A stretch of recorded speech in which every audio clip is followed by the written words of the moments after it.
સુરત શહેરની ચોક બજાર પોલીસે યુનિકોર્ન મોટરસાયકલનો ઉપયોગ કરીને મોબાઈલ સ્નેચિંગ કરનાર તથા મોબાઈલ ચોરી કરનાર આરોપી તથા કાયદાના સંઘર્ષમાં આવેલ બાળ કિશોરને મોબાઈલ ફોન નંગ 8 તથા મોટરસાયકલ સહિત કુલ 1,21,000ના મુદ્દામાલ સાથે પકડીને અનડિટેક્ટ ગુનો ડિટેક્ટ કર્યો। ચોક બજાર પોલીસના ઇન્સ્પેક્ટર એનજી ચૌધરી સાહેબના સર્વેલન્સ સ્ટાફના પોલીસ સબ ઇન્સ્પેક્ટર એસઆર મકરાણી સાહેબને સર્વેલન્સ સ્ટાફના માણસો એફઆરઆઈ થઈને દાખલ થયેલ ગુનાઓમાં ડિટેક્ટ કરવા બાબતે જરૂરી સૂચનાને માર્ગદર્શન આપેલ। જે બાતમીના આધારે ટીમ વર્ક ટેકનિકલ વર્કઆઉટ કરી ચોકબજાર પોલીસ સ્ટેશનના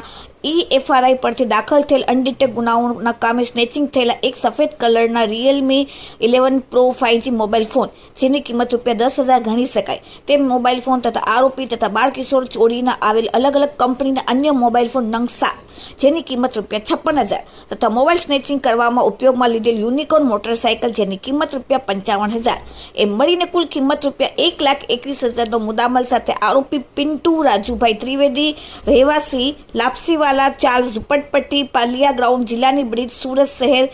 અને મૂળ વતન બોટાદવાળાને પકડી પાડવામાં આવેલ છે। તેની સાથે કાયદાના સંઘર્ષમાં આવેલ બાળ કિશોરને પણ પકડવામાં આવેલ છે અને ચોક બજાર પોલીસે અલગ અલગ કંપનીના 8 મોબાઈલ ફોન 66,000ના યુનિકોર્ન મોટરસાયકલ જેની કિંમત ₹55,000 મળીને કુલ ₹1,21,000નો મુદ્દામાલ જપ્ત કરીને